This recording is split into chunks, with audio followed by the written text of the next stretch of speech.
स्वागत है। आप देख रहे हैं बक्सर ऑनलाइन न्यूज़ और मैं हूं आपके साथ गुलशन सिंह।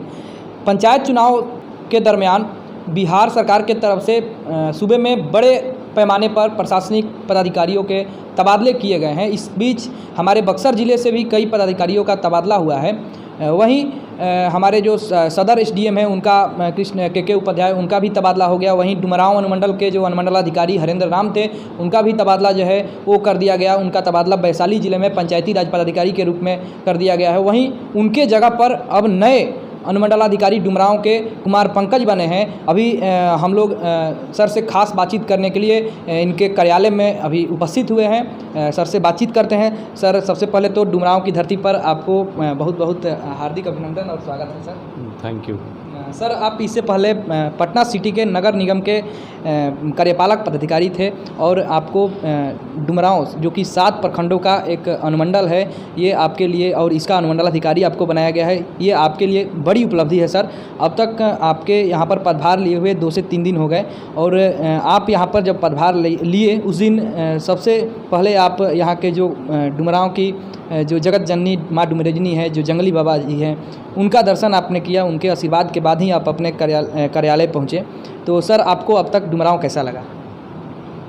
डुमरांव अच्छा है काम करने के लिए। यहाँ पहले से भी लोग जाना जाता है कि अच्छा वातावरण है। मैं उम्मीद करता हूँ कि यहाँ पर मैं भी अच्छे से अपने दायित्वों का निर्वहन करूँगा।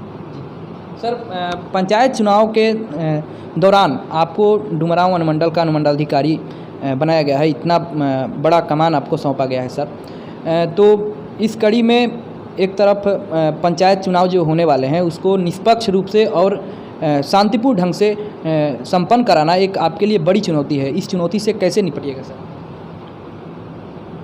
इसके पहले आपने बताया कि मैं ईओ सिटी के पद पर स्थापित था, लेकिन अनुमंडल पदाधिकारी के पद पर भी मैं पहले रह चुका हूँ। चुनाव पहला है, चुनाव का अनुभव पहली बार नहीं है।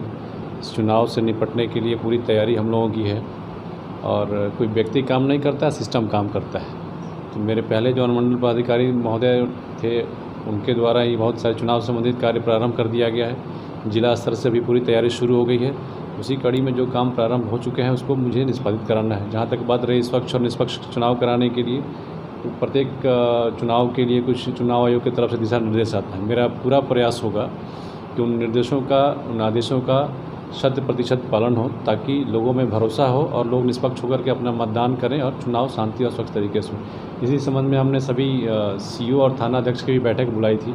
उनको शक्ति से ये बिल्कुल क्लियर मैसेज दिया गया है कि प्रशासन का रोल एक निष्पक्ष तरीके से नियमानुसार सबको मदद करना है। किसी के कोई हमारे लिए पक्ष नहीं है, कोई विपक्ष नहीं होता है।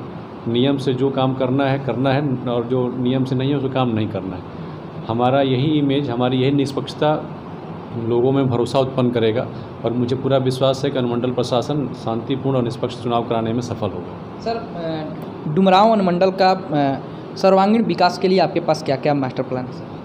हम लोग प्रशासनिक पदाधिकारी हैं। हमें जो भी सरकार के कायदे कानून होते हैं उसका अनुपालन कराने का हमारा दायित्व होता है। मेरा भी प्रयास होगा कि जो भी आदेश और निर्देश या इस संबंध में जो भी पहले से नियम लागू हैं उसका पालन कराएं। विकास के संबंध में नीति निर्धारण का दायित्व तो मेरा नहीं होता है। इस संबंध में जो भी भविष्य में भी नीति निर्धारण होगा उसका हम 100% अनुपालन कराना हम सुनिश्चित करेंगे। सर, पिछले दिनों जलस्तर गंगा का बढ़ने से जो दियारा इलाका है हमारे डुमरांव अनुमंडल का, उसमें बड़ी आबादी जो है बाढ़ प्रभावित हुई थी। तो सर, बाढ़ प्रभावित क्षेत्र कई जगहों पर घोषित हुआ है और कई किसानों का ऐसा शिकायत है कि उनका जो क्षेत्र है उसको बाढ़ प्रभावित क्षेत्र घोषित नहीं किया गया है। तो सर, वैसे किसान जो छूट गए हैं उनको मुआवजा और लाभ पहुंचाने के लिए आपके तरफ से क्या प्रयास किया जाएगा सर? आप ही ने बताया कि बाढ़ प्रभावित क्षेत्र घोषित किया जाता है और ये अनुमंडल पदाधिकारी के क्षेत्राधिकार में नहीं होता है। ये जिला के माध्यम से विभागीय कार्रवाई होती है। तो मेरे पहले ही अनुमंडल पदाधिकारी महोदय के स्तर से शायद प्रस्ताव गया हुआ है। इस पर निर्णय विभाग के स्तर से होना है। तो जो हमारा दायित्व होगा, अगर वाकई में ऐसा लगता है तो पुनः मैं इसका प्रस्ताव बनाकर जिला में अगर कुछ आवेदन प्राप्त होता है तो मैं जिला में भेजूंगा। जिला पदाधिकारी महोदय का स्तर से इसमें निर्णय लिया जाएगा। इसमें सर, अपना समय दिए इसके लिए बहुत बहुत धन्यवाद। धन्यवाद।